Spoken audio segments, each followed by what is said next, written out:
So రీసెంట్‌గా jobs వస్తున్న వాళ్ళు ఇది కూడా ఒక హాబిట్ కింద పెట్టుకోండి. అదే సేవింగ్స్ అండ్ ఇన్వెస్ట్‌మెంట్. అది డెఫినిట్‌గా మీకు ఒక పాయింట్ ఆఫ్ టైమ్‌లోని ఒక పెద్ద వెల్త్ కింద క్రియేట్ అవుతది.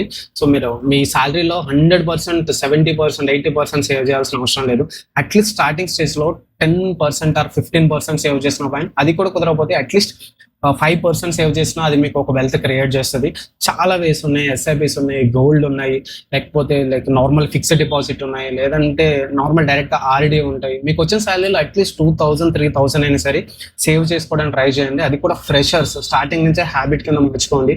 అదొక 1 ఇయర్, 2 ఇయర్ తర్వాత అదే మీకు ఒక వెల్త్ కింద క్రియేట్ అవుతది. అండ్ మీకు ఒక జాబ్ లేకపోయినా సరే ఎమర్జెన్సీ ఫండ్ కింద యూజ్ అవుతది.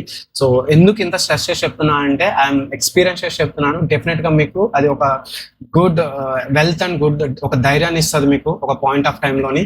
దెన్ ఫాలో అవ్వండి. డిస్క్రిప్షన్‌లో నేను ఏమేమి మొత్తం ఎక్కడెక్కడ సేవ్ చేయొచ్చో యాస్ ఎ ఫ్రెషర్‌గా అనేది డీటెయిల్స్ ఇచ్చాను. వెళ్లి చూడండి. డెఫినిట్‌గా యూజ్‌ఫుల్ అవుతాయి.